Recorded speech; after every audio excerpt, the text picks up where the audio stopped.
안녕하세요.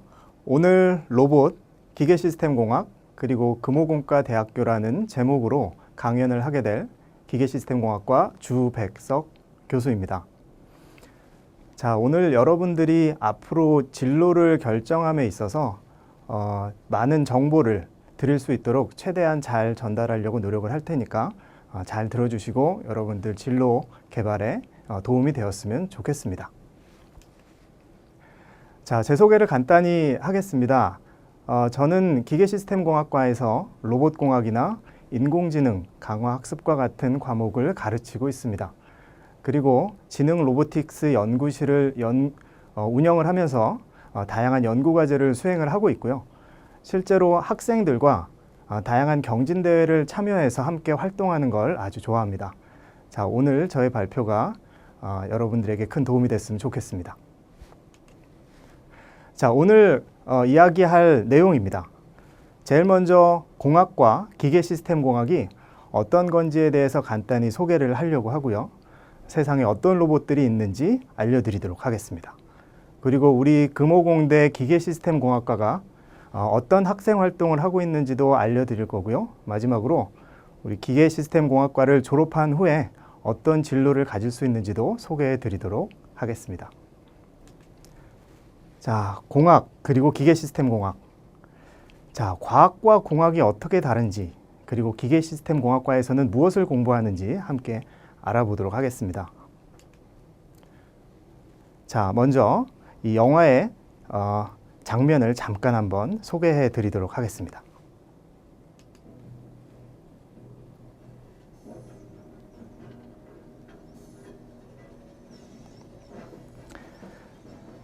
자, 이 영화는 여러분들이 아주 좋아하는 그 마블 시리즈의 아이언맨이라는 영화에서 그 일종의 웨어러블 로봇이죠. 입는 로봇을 착용을 하고 있는 그런 장면을 보여주고 있습니다. 자, 보는 바와 같이 다양한 기계 장치들이 주인공한테 옷을 입혀주고 있죠. 그리고 결국에는 아주 근사한 웨어러블 로봇을 착용한 주인공으로 이제 나타나게 되는데요. 자, 제가 이 영화를 보여드린 이유는 이렇습니다. 요즘에는 여러분들에게 이제 꿈을 물어보면 유튜버다 또는 연예인이다 또는 이런저런 아주 다양한 꿈들을 많이 이야기를 하는데, 제가 어렸을 적에 유명한 꿈들이 있었습니다. 나중에 대통령이 되겠다 또는 장군이 되겠다 또는 로봇을 만드는 과학자가 되겠다, 이런 꿈들을 많이 갖고 있었습니다. 저 역시 어렸을 때는 로봇을 만드는 과학자가 되는 게 꿈이었는데, 자, 근데 사실 알고 보면 로봇을 만드는 건 과학자가 아니라 공학자입니다. 저도 기계시스템공학과의 교수이고 지금 로봇 만드는 일을 하고 있는데, 실제로는 공학자가 로봇을 만든다라는 거죠. 자, 여기 공학이라는 학문의 정의가 있습니다.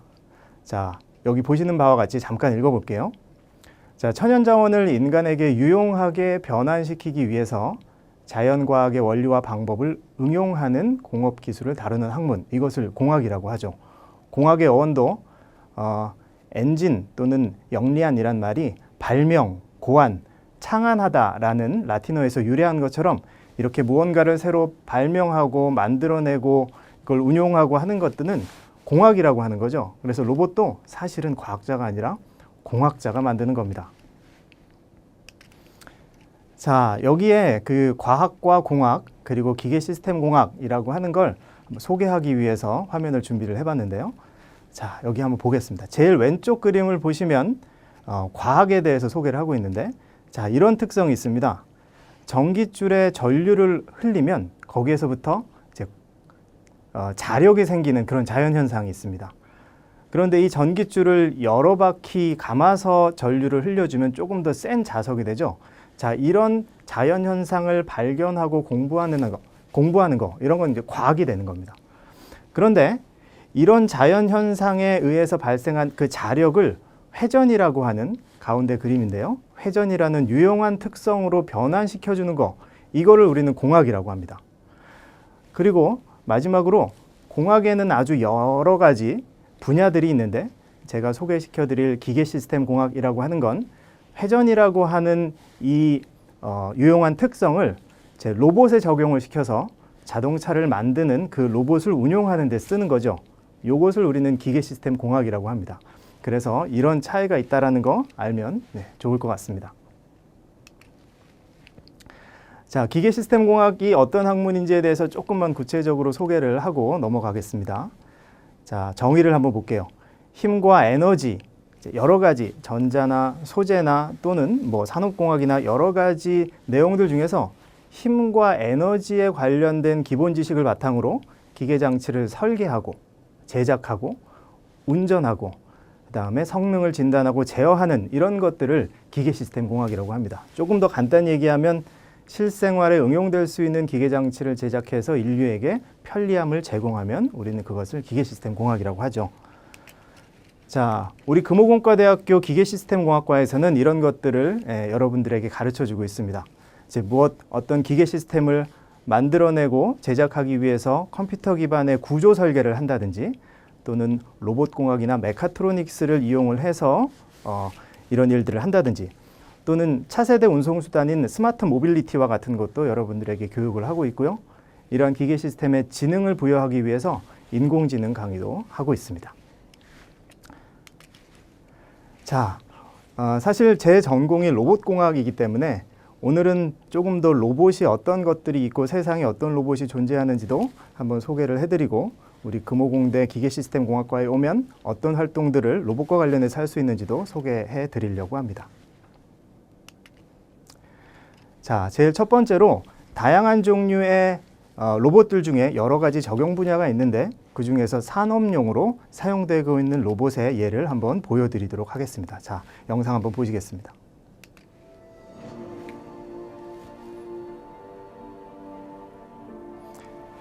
자, 이 영상은 쿠카라고 하는 독일의 아주 유명한 그 로봇 회사에서 제작을 한 것인데요. 자, 자동차 생산 라인과 같이 그 로봇이 이제 특정 위치에 딱 존재해서 자동차가 컨베이어 벨트에 쭉 이동돼 오면서 조립을 하고 또는 도색을 하고 또는 뭐 볼팅을 하고 하는 작업들을 실제 자동차 현장, 자동차 생산 라인 현장에서 사용을 하고 있죠. 자, 그런데 이 산업용 로봇은 조금 더 다른 특징이 있습니다. 로봇이 고정되어 있어서 그 다음에 자동차가 이제 운반되면서 이제 작업을 하는 게 아니라 로봇이 여기저기 공장의 여기저기를 이렇게 움직이면서 작업을 하는 그런 첨단 시스템이 되겠습니다. 자, 이게 산업용 로봇이었고요. 자, 두 번째는 여러분들이 아주 좋아하시는 인간형 로봇, 휴머노이드 로봇의 이그젬플을 한번 보여드리도록 하겠습니다. 자, 영상 보시겠습니다.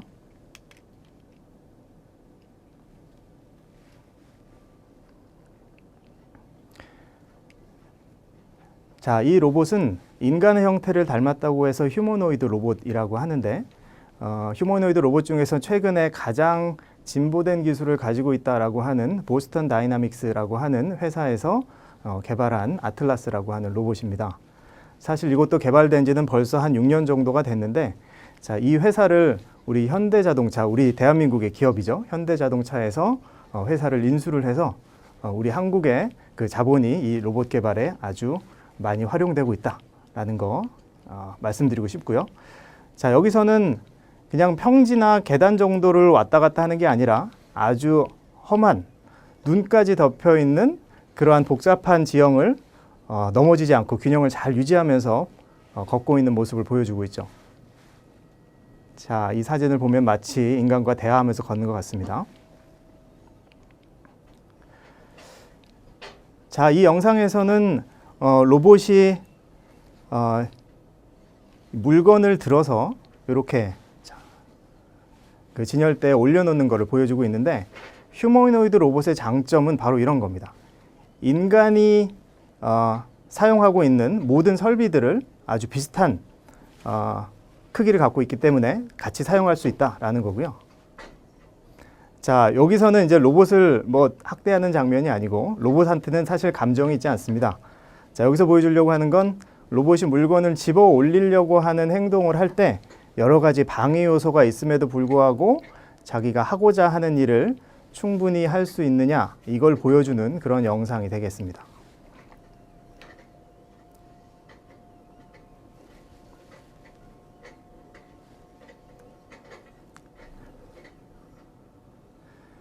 자, 여러 방해 요소가 있음에도 불구하고 작업을 잘 하고 있죠. 예, 잠깐 놀라셨을 수 있을 것 같은데 이것은 로봇을 망가뜨리려고 그런 게 아니라 이러한 외부 충격이 있음에도 불구하고 로봇이 망가지지 않고 안정적으로 보행을 다시 할 수 있고 고장나지 않는다라는 걸 보여주는 테스트니까 너무 충격받지 않았으면 좋겠습니다.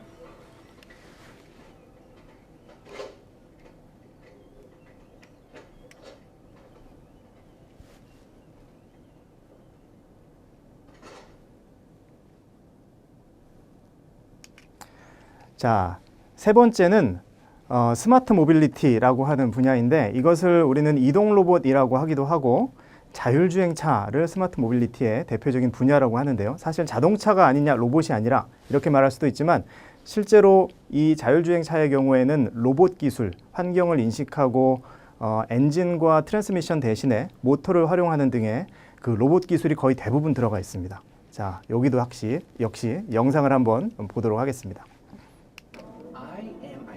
Base robotaxi. Driving by myself. I've been trained to be aware of my surroundings and to respect others, just like a human driver. Near miss with the bicycle. Good thing I saw that coming. How about someone in a rush? Easy. Ambulance? After you, sir. Learn from the best parts of humans. Always driving safely and smoothly. Ionic 5 Base Robotaxi is ready for its first passenger. 자, 우리나라의 현대자동차에서 개발하고 있는 자율주행차가 되겠습니다.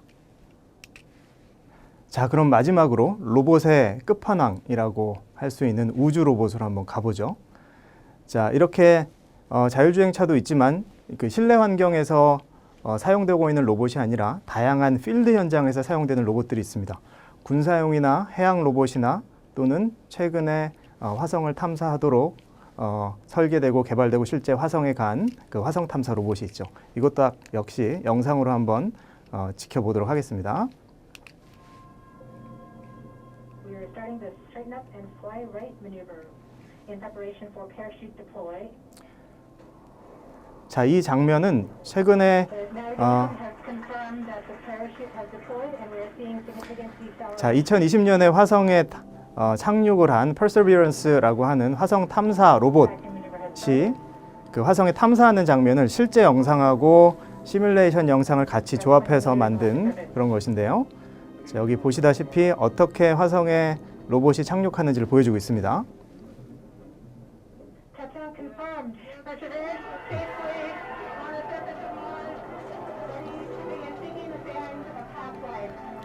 자, 미국 나사에서 연구 개발을 해서 화성까지 간 거고요. 자, 보는 바와 같이 화성 탐사 로봇이 보내준 그 첫 번째 영상입니다.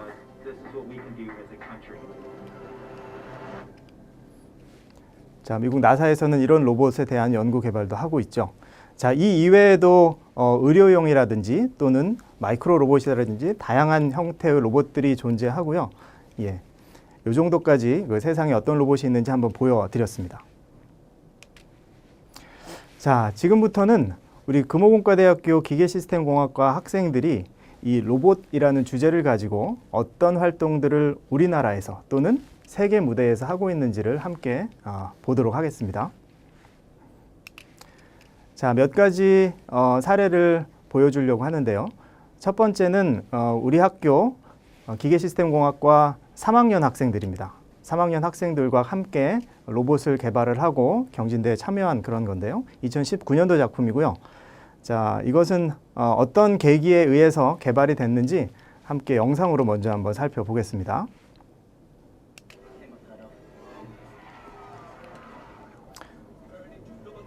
자, 이 영화는 해리포터라고 하는 굉장히 유명한 그 책을 영화화한 것인데 전 세계에서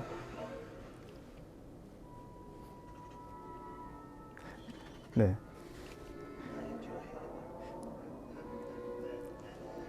자, 자동차가 이렇게 차가 찌그러들고 있죠. 전 세계에서 성경 다음으로 많이 팔린 책이라고 하는데요. 자, 마법사에 대한 책입니다. 그래서 굉장히 재미있는 책이고 세계적으로도 흥행을 많이 했죠. 자, 이게 무슨 계기가 됐냐면 우리가 어떤 곳을 이동하려고 할 때 이제 안정적으로 넓은 큰 차체로서 로봇을 운용해서 이동하고 싶을 때도 있지만 장소가 아주 협소할 때는 이렇게 로봇을 줄이고 싶은 마음이 생기기도 합니다. 그때 어떤 식으로 로봇을 줄여서 축소할지 이런 연구를 한 건데요. 자, 여기 보는 바와 같이 이제 로봇을 축소하기 위한 다양한 방법 중에서 우리는 그 역포화송 구조라는 것을 활용을 해서 로봇 크기를 줄였습니다. 자, 일반적인 물질은 이런 특성이 있습니다. 찰흙을 생각해 보시면 될 텐데 찰흙의 가로를 줄이면 세로가 늘어나죠. 당연합니다. 물질은 이제 유지가 돼야 되니까요. 근데 이와 같이 역포화송 구조를 갖는 독특한 결정 구조를 만들면 가로를 줄여도 세로도 같이 줍니다. 자, 이것의 장점은 로봇이 가로 줄였다고 세로가 늘면 이건 완벽한 축소가 아니죠. 그런데 가로와 세로가 동시에 줄기 때문에 이것은 완벽한 축소다 라고 하는 거고 이것을 로봇의 본체를 개발하는데 이 구조를 활용을 했습니다. 자, 그리고 이 로봇이 협소 공간을 극복하기 위해서 환경과 함께 환경을 인식하기 위해서 휴대폰 앱 프로그래밍을 해서 로봇 앞에 달린 카메라가 휴대폰을 통해서 볼 수 있도록 하고 그 안에 이제 버튼을 만들어서 로봇을 운용할 수 있도록 그렇게 연구를 했습니다. 그리고 로봇이 오른쪽 그림에서는 수평 유지를 할 수 있도록 앞에 이제 레이저 센서를 달아서 수평을 유지하고 협소 공간이 있을 때 공간이 어디가 뚫려 있고 어디가 가운데인지를 파악할 수 있도록 하는 이런 알고리즘도 이렇게 개발을 해서 작동을 시켰습니다. 자, 여기 실제로 개발된 로봇의 시연 영상이 있으니까 함께 보도록 하겠습니다.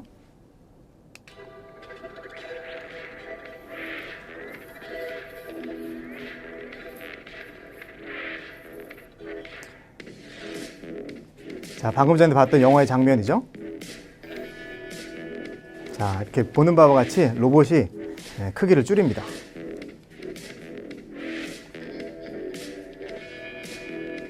그리고 협소 공간을 통과한 다음에는 로봇이 크기를 다시 늘리게 되죠. 가로뿐 아니라 세로도 같이 주는 것을 볼 수가 있습니다.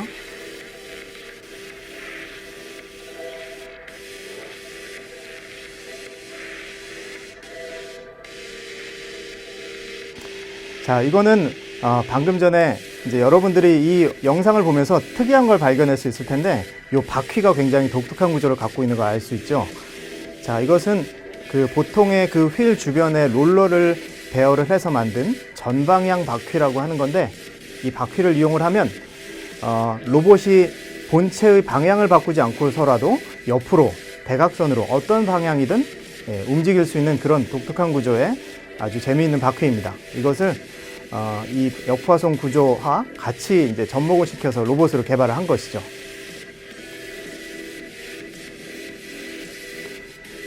자, 로봇이 이제 평행을 맞추고 장애물, 협소 공간을 인식을 해서 길이를 재고 그 협소 공간으로 잘 축소를 해서 이동하는 모습을 여기서는 보여주고 있습니다.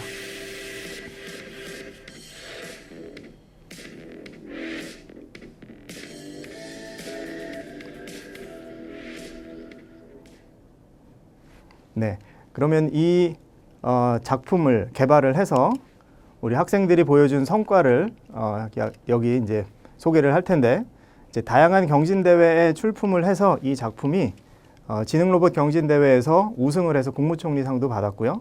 그다음에 한국지능로봇 대회에서는 산업통상자원부 장관상도 받고 다양한 수상을 했습니다. 이런 실적들을 이제 보여주고 있는 거죠. 자, 두 번째 로봇입니다. 이것도 동영상부터 한번 보도록 하겠습니다. 자, 이것은 이제 배달 로봇인데 배달 로봇이 계단을 내려가려다가 사고를 당한 거죠.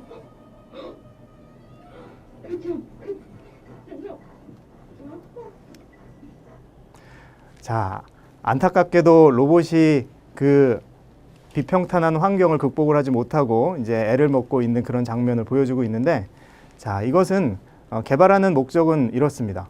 우리가 바퀴로만 잘 구동할 수 있는 곳이 있으면 그냥 바퀴가 달린 로봇이 가면 되는데 바퀴로 극복하지 못하는 그런 상황들이 존재할 수 있죠. 그럴 때는 바퀴가 아니라 다리로 걸었으면 어떨까, 걸으면 어떨까라는 그런 아이디어를 가지고 로봇을 개발한 겁니다.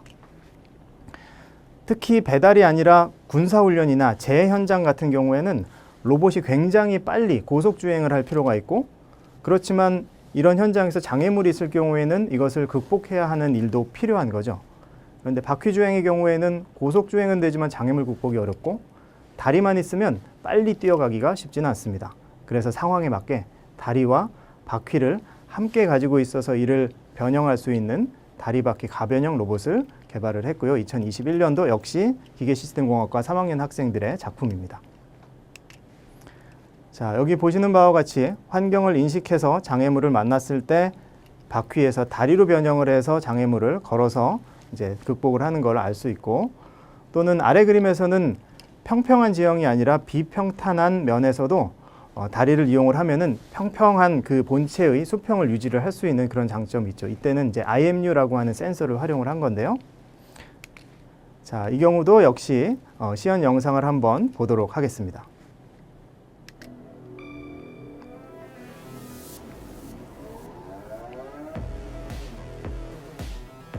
자, 평지에서는 바퀴를 이용해서 주행을 하죠.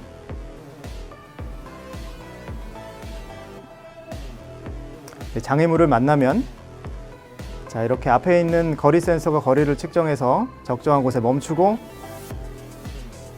자, 높이를 스캐닝하면서 측정을 합니다. 그리고 적당한 높이를 파악한 다음에는 이제 장애물을 다리로서 극복을 하게 되는 거죠.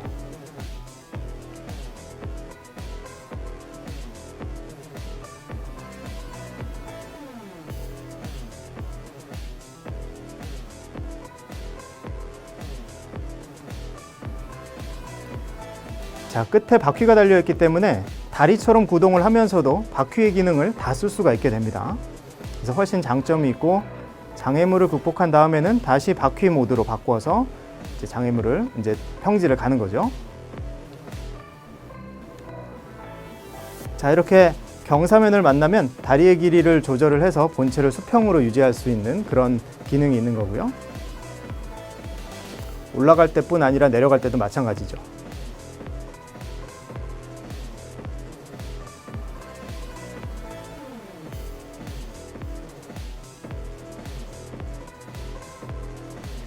자, 그리고 대칭이 아닌 비대칭적인 환경이 있을 때에도 IMU라는 센서를 이용을 해서 수평을 항상 유지할 수 있도록 다리 길이를 조절할 수가 있고요. 자, 이렇게 이제 와인을 배달하는 것까지 같이 한번 보셨습니다.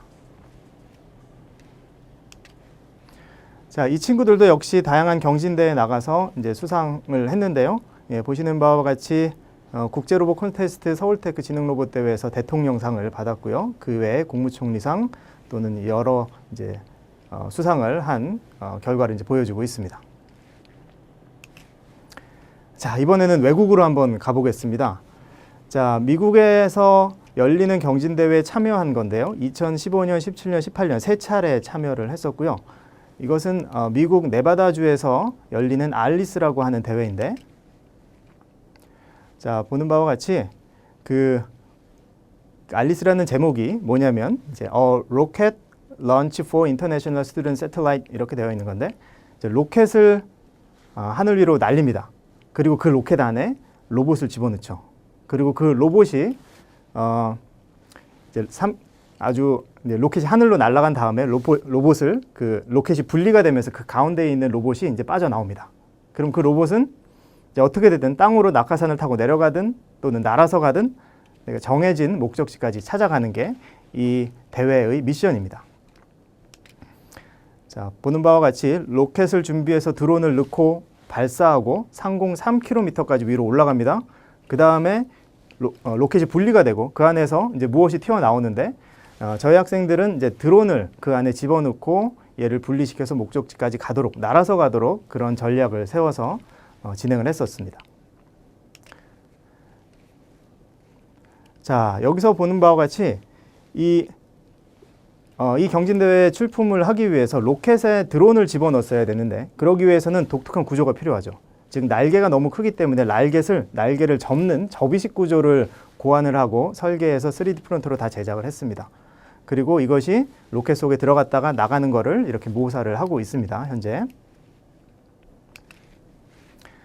자, 그 다음으로는 이 실제로 로켓을 쏠 수는 없습니다. 이 로켓을 쏘면 그 로켓이 바닥으로 떨어지는데 어디로 떨어질지 알 수 없기 때문에 아주 넓은, 사실 이 경진대회가 미국의 네바다주에 있는 사막에서 열리는 이유도 그것입니다. 거기에서는 이제 수십 킬로미터 동안 아무것도 없기 때문에 로켓이 아무데나 떨어져도 상관없는데 우리나라에서는 이제 로켓이 하늘로 갔다가 떨어지면 이제 위험하죠. 찾을 수도 없고.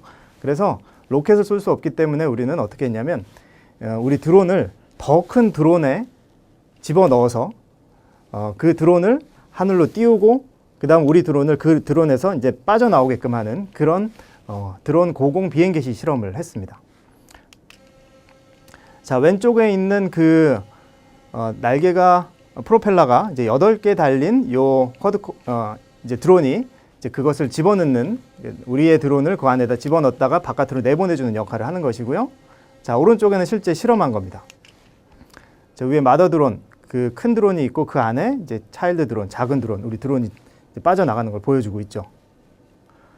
그래서 이제 목적지까지 가서 착륙을 하는 예비 실험들을 다 수행을 했습니다. 이렇게 안전하게 빠져나와서 목적지까지 가는 모습을 이제 보여주고 있고요. 자, 그 다음에는 이 드론을 개발을 해서 자세를 제어하고 방향을 제어하는 일을 해야 됩니다.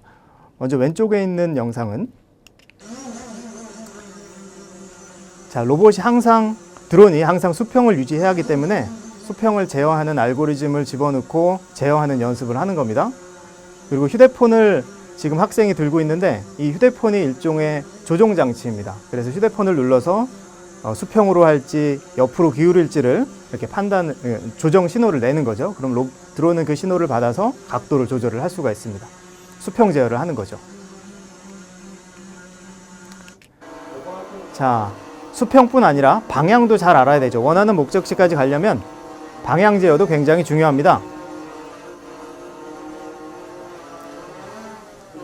이렇게 방향을 틀어도 원하는 처음의 방향으로 이렇게 돌아오는 걸 확인을 할 수가 있습니다.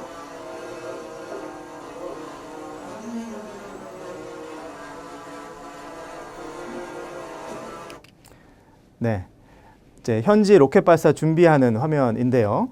자, 제일 왼쪽 그림에서처럼 드론을 원통에 삽입을 하고요. 그 다음 그 원통을 로켓에 집어넣습니다. 그 다음에 그 로켓을 이제 우리 학생들이죠. 함께 발사대로 이동을 했고요. 자, 이동한 것을 이제 설치를 했습니다. 자, 실제로 로켓이 발사된 영상을 한번 보여주도록 하겠습니다. 지금 이 영상에 있는 곳이 이제 네바다에 있는 블랙록 데저트라고 하는 그 사막인데요. 주변 수십 킬로미터 동안 아무것도 없습니다. 그리고 거기에 로켓을 설치하고 하늘로 띄워 올려 보내는 그런 경진대회를 하는 거죠.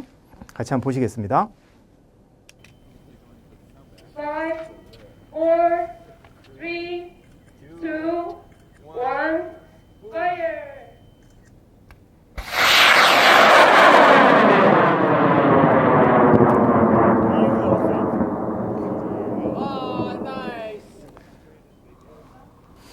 네. 자, 이렇게 로켓이 3km 위로 올라가고 나면 아무것도 보이지 않습니다. 사실은 이제 한참을 기다리면은 그 위에서부터 낙하산 2개가 내려옵니다. 로켓이 반으로 갈라지고 각각의 로켓을 재사용해야 되기 때문에 거기에 그 낙하산이 달려서 로켓을 2개를 이제 땅바닥까지 안전하게 내려보내 주는 거죠. 그리고 그 가운데에서 배출된 드론은 이제 자기가 알아서 목적지까지 가야 됩니다.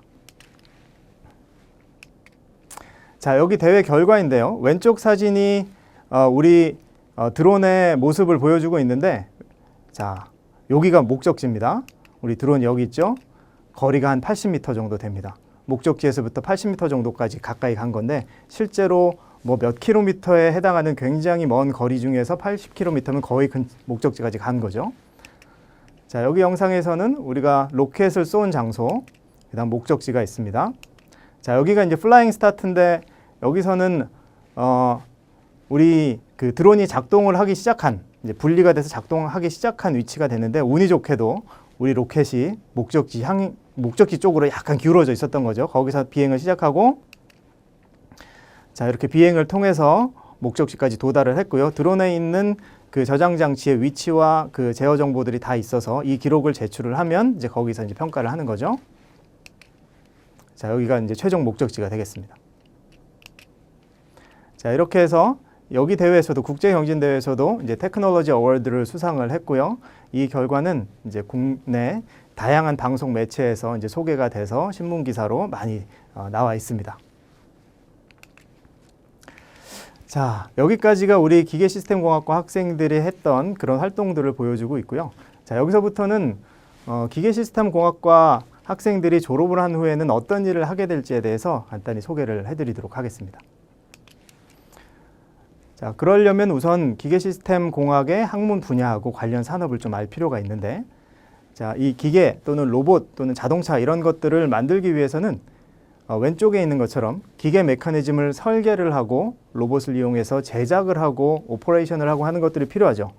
그리고 다 개발된 기계 시스템을 해석을 하고 얘가 잘 움직일 수 있도록 제어를 하고 하는 일들이 필요해서 이런 것들이 기계 시스템 공학에서 다루는 분야입니다. 자, 그런데 오른쪽에 있는 것처럼 그것만 기계 시스템에서 공학에서 하는 건 아니고요. 사실은 조금 더 있습니다. 여러분들이 이제 실내에 이제 에어컨들이 있죠. 자, 냉동이나 공기조와 같은 설비들도 우리 기계 시스템 공학에서 다루고 있고, 공기나 물의 흐름 또는 기름의 흐름 이로 인한 압력 시스템 이런 것들도 역시 기계 시스템 공학에서 다루고 있습니다. 그래서 관련된 산업으로는 너무나 많죠. 미래차, 산업용 서비스 로봇, 스마트 팩토리, 친환경 에너지, 바이오 기계 등등의 굉장히 많은 관련 산업들이 있고, 여기에 이제 우리 학생들이 진출을 할 수가 있는 겁니다. 자, 요 화면에 있는 거는 우리 금호공과대학교 기계시스템공학과 졸업생들이 현재 활약하고 있는 기업들을 여기 보여주고 있습니다. 크게 뭐 3가지 정도로 이렇게 나누어 봤는데요. 공기업이나 공단에서 취직을 해서 일을 할 수도 있고요. 여기 보시면 한국수력원자력이나 한국전력공사의 전력연구원 또는 도로공사 이런 공기업 쪽으로 진출을 할 수도 있고, 보시는 바와 같이 이제 삼성, 현대, 포스코, LG, SK와 같은 대기업에 진출해서 일을 할 수도 있고요. 또는 현대 모비스나 ASML과 같은 반도체 설비 회사 또는 SL과 같은 자동차 부품 회사 이런 중견기업에 취업을 할 수도 있는 거죠. 자, 한 2가지 정도 실제로 하게 되는 일을 이제 소개해 드리려고 하는데, 우선은 첫 번째로 이제 반도체 대기업에서 생산 관리를 하고 설비 엔지니어로서 활약을 할 수 있고요. 우리 학생들이 이런 회사에서 실제로 일을 하고 있습니다. 자, 여기는 그 삼성 반도체를 다니고 있는 직장인의 브이로그를 잠깐 소개를 할 텐데, 자, 무슨 얘기 하는지 잠깐 들어보겠습니다.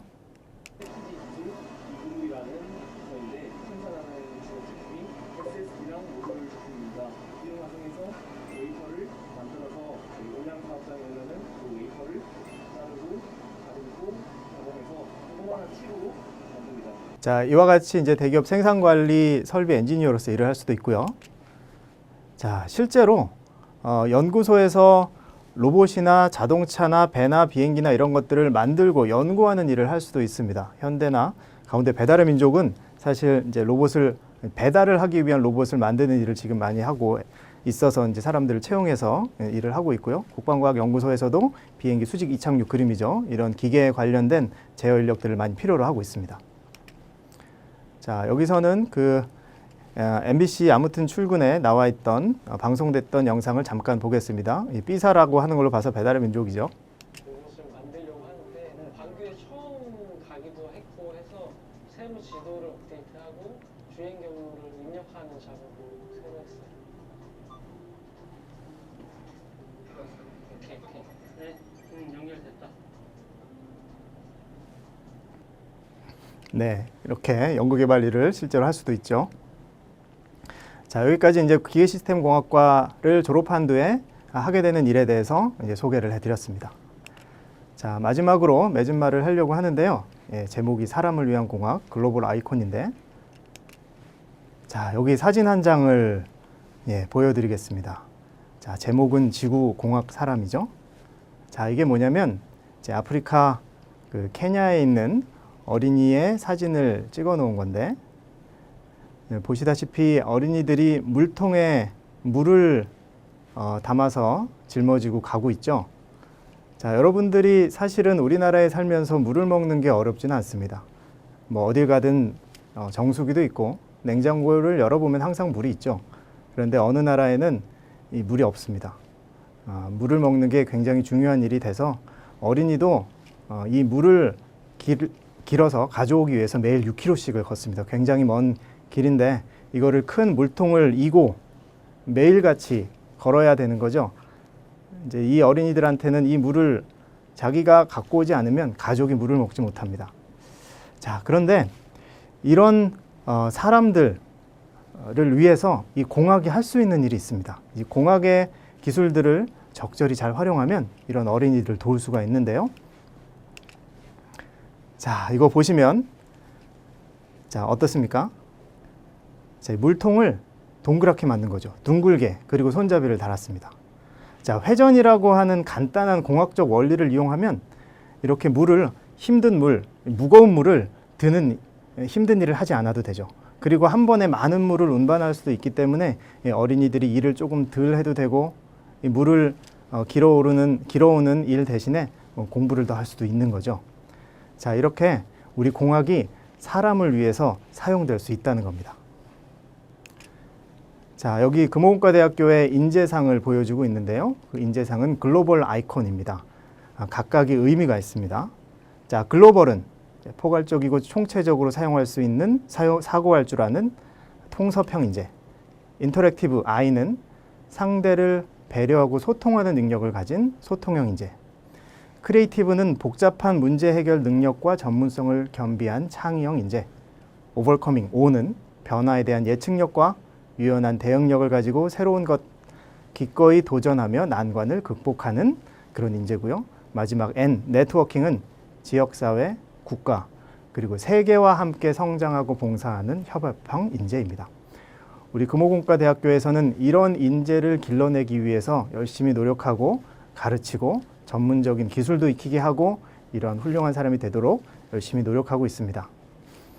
자, 우리 금호공과대학교에 와서 이런 훌륭한 인재가 되고 사회에 진출할 수 있도록 했으면 좋겠고요. 자, 오늘의 강의가 여러분들의 진로를 결정하는데, 진로를 선택하는데 조금이나마 도움이 됐으면 좋겠습니다. 조금 더 자세한 설명이나 이런 것들은 저희 이메일을 통해서 물어보셔도 되고요. 여기 저희 홈페이지를 적어놨으니까 홈페이지를 들어와서 구경을 한번 해보셔도 됩니다. 자, 지금까지 기계시스템공학과 주백석 교수였습니다. 감사합니다.